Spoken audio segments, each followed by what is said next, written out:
Gleam is a very simple language. It has few features and you could probably learn the entirety of the language itself in a couple of afternoons. But if you're coming from other more imperative languages like Python, JavaScript or Rust, you'll immediately notice something strange, something that doesn't feel quite right. There are no for loops. Gleam, like many functional languages, doesn't have loop constructs at all. We'll talk more later about why that might be, but first we need to talk about what Gleam uses instead. Recursion. This video is going to be a look at recursion from the ground up. What is it? How does it work? And how can we use it effectively? And while the code in this video is going to be written in Gleam, it'll apply to just about any language with functions. So you can rest assured that you'll get something of value from sticking around for the next few minutes. Let's get learning. So what is recursion? Fundamentally, recursion is very simple. A recursive function is just a function that calls itself. A function is considered recursive when it calls itself either directly in the function body or indirectly through another function. Look at the following examples. In the first example, the function wibble calls itself directly, making it recursive. When you call wibble, that will call wibble, calling wibble, and so on. The second example is a little less clear, but the wobble function is also recursive. Calling wobble will call woo, which in turn calls wobble again, calling woo, and the cycle continues. When a function calls itself, either directly or indirectly, we say it's making a recursive call. Recursive calls could be buried under many different function calls, but they're still recursive. That said, it's generally advised that you don't go more than a couple of levels deep on your recursion. Not only will it be harder for your fellow humans to follow, but your computer's ability to apply some of the optimizations we'll be talking about later will be limited. Now that we understand the basics of recursion, let's look at how we do some normal looping operations, starting with a while loop. This JavaScript code counts down from a number n until it reaches 0 before starting up our rocket engines and sending our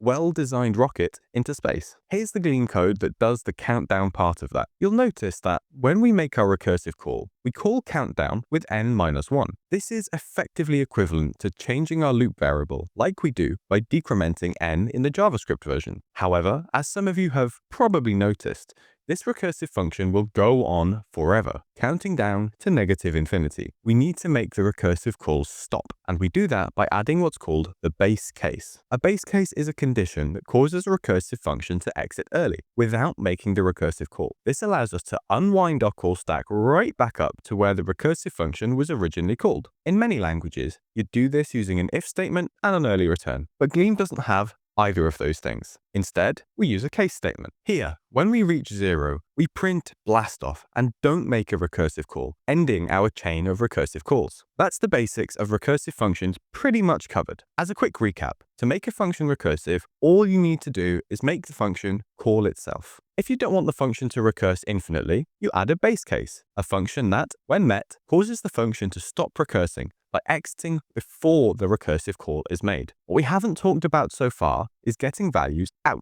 of recursive functions. That means that while we can use them to repeat code, we can't use them to actually compute any values. But before we talk about returning from recursive functions, they'll help to have a quick refresher on the call stack. Most running programs have a call stack that keeps track of which functions have been called, what arguments they've been called with, and where they've been called from. When you make a new function call, a stack frame is added to the stack, and when you return from that function, that frame is popped from the stack, and the recaller resumes from wherever it left off. If you return from a function, the return value is passed back up to the caller to do whatever it likes with. Recursive functions act in the same way, with each call adding a new stack frame to the call stack. There's a special case where this doesn't happen, but we'll get to that later. And that may have seemed like a bit of a detour, but it'll help visualize what happens when a recursive function returns a value. Let's start with a simple example, finding the factorial of a number. In JavaScript, you could write a factorial function like this. When we try to implement something like this in a functional language, we start to see why many functional languages don't have loops. A lot of them, Gleam included, don't allow variables to be mutated. As such, you wouldn't be able to assign a new value to the result variable to keep track of the current value. Instead, we recurse. Here's the Gleam implementation of the same function. It's functionally the same as the JavaScript implementation, returning the value 1 when factorial is called with 1 or less. However, the recursive call makes this a little harder to follow for someone not familiar with recursion. So let's see what the call stack looks like with a simplified representation. Let's say we call factorial with the value 3. This table has a row for each function call in the stack, showing the value for n and the return value. When we first call the function with 3, we add an initial call to the stack. 3 is greater than 1. So we return the result of 3 times the factorial of 3 minus 1, which is 2. We then add another call, this time for n equals 2. Again, 2 is greater than 1, so we make another recursive call to factorial. This time, when we call factorial with the value 1, our case statement causes us to immediately return the value 1 without making any more recursive calls.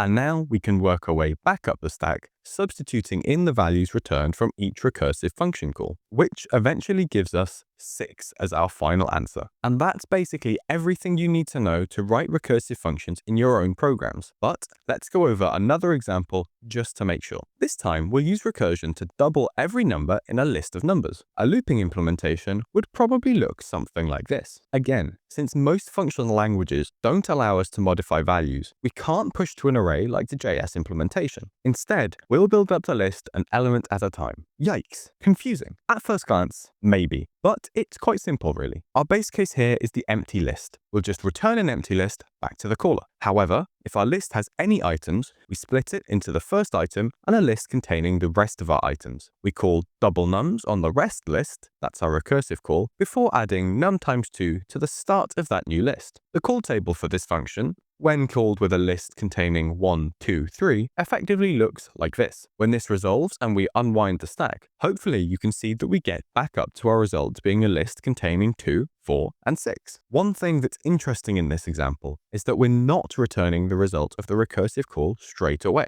In theory, I could add any code I want between the declaration of rest doubled and the return. It would still be a recursive function. As a side note, Gleam, like many functional languages, use singly linked lists instead of arrays, and nodes are often reused, so this code doesn't copy the list each time. It just adds a new head node. There's a lot more you can do with recursive functions, and it'd be too much to cover in a single video. But here are a couple of examples. You could use a recursive function with 2 base cases to check if a particular value is in a list. You can even make multiple recursive calls each time, like when recursively computing a Fibonacci number. Recursive functions are also great for traversing any linked data structure like a tree or a graph, as your function only needs to care about one node at a time, and the logic is all encapsulated nicely. If you're still here, you're probably really enjoying learning about recursion, which means you might enjoy learning something from this video's sponsor, Skillshare. Skillshare is the world's largest online learning community for creatives.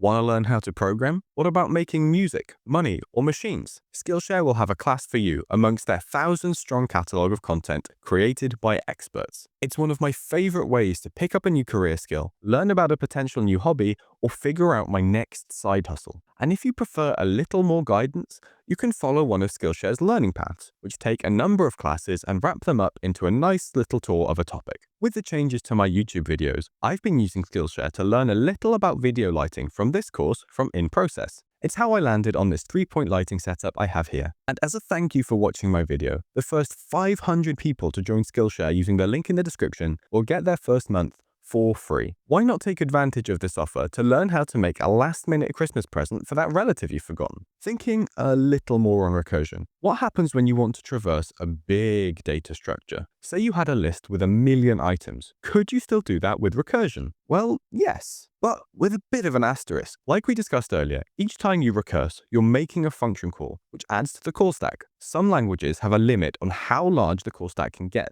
and even with those that don't, maintaining the call stack is not free. After all, you need to use some system memory to store it. So how do functional languages, which can often only iterate using recursion, deal with large data? Are they just unsuitable for anything except toy projects? Not at all. This is where those optimizations I mentioned earlier come into play. Functional languages often implement a number of optimizations when it comes to recursion, but we're just going to focus on the most critical one today: tail call optimization. A tail call is essentially the last operation performed by a function. Tail call optimization is a technique that languages can implement when the tail call of your recursive function is another function call. That's a bit wordy, so consider the following example. In this countup_forever function, the last thing the function does is make a recursive call. Now, when this function runs, instead of adding to the call stack on each call, resulting in this, the compiler can tell the program to instead replace the top of the call stack, which ends up looking a bit more like this. This is possible because countup_forever of 0 always returns countup_forever of 1,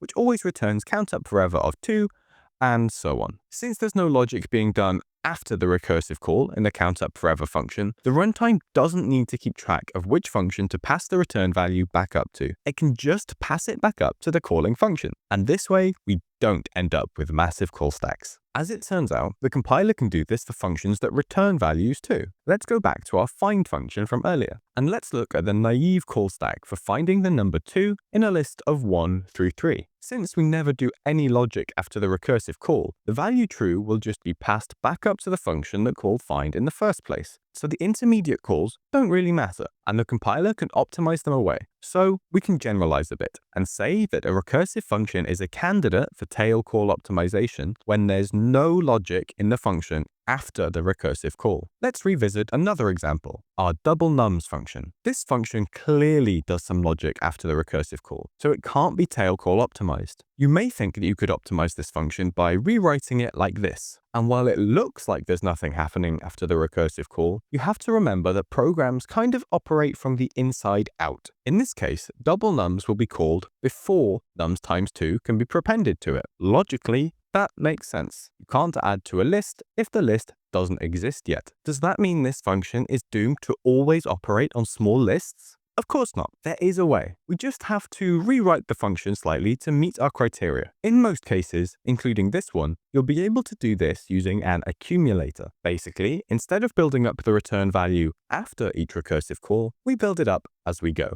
Our double nums function with an accumulator would look like this. As you can see, we're building up our accumulator list as we go, and instead of returning an empty list, when we finally do return, we return our accumulated value. Both Gleam's Erlang target and Gleam's JavaScript target will use tail call optimization where possible. Since Erlang is also a functional language, Gleam mostly just defers to the Erlang compiler and the Beam VM's runtime to handle it. However, most JavaScript engines don't implement tail call optimizations, so Gleam has a custom implementation for JS. And we can use the Gleam playground to see the compiled output of our program to validate that it works. I've copied both implementations of double nums into the playground, both without and with tail call optimization. The non-optimized version looks much as you'd expect. It's a JavaScript function that calls itself, which adds a new call to the stack. However, the tail call optimized version is very different. There's no recursive call at all. It's been compiled to a while loop. Not only does this show us that we won't have new calls on the stack, but we can also infer that tail call optimized functions will perform exactly the same as their looping counterparts. Neat, huh? There are a couple of downsides to writing our double nums function like this. Firstly, the caller now has to pass in the starting accumulator value. Not great, but not awful either. What's a little more annoying is that since we're building up our list from the front rather than the back, and we can only prepend to our linked list, our accumulator ends up backwards. Both of these problems can be overcome by writing a public function that then calls the recursive function, which becomes private. The public function can then take care of reversing the final result, returning order to the galaxy. Reversing a linked list is very fast, and most functional languages will have highly optimized functions in their standard libraries for doing just that. While recursion is fun and all, you're unlikely to find yourself writing custom recursive functions every time you need to iterate. Instead, you'll often reach for standard library functions that do all the recursion for you. Gleam has a host of functions in the Gleam list module that you can use. Many of these are higher order functions, meaning you can pass other functions in to customize the logic. For example, we could replace our double nums function with list.map, filter a list with list.filter, or even check a list contains an item with list.contains. You get the idea. And if you're a JS developer, there's already a good chance that you're familiar with this kind of functional style. Of course, recursion is still a useful skill. Standard library functions won't cover every use case, and knowing how to write optimized recursive functions might save your bacon. But what about all those ugly anonymous functions we had to write to use things like list.map? Gleam has a solution to that. Learn about use with the video on the left, or you could fold to YouTube demands and watch their recommended video, which is on the right. See ya!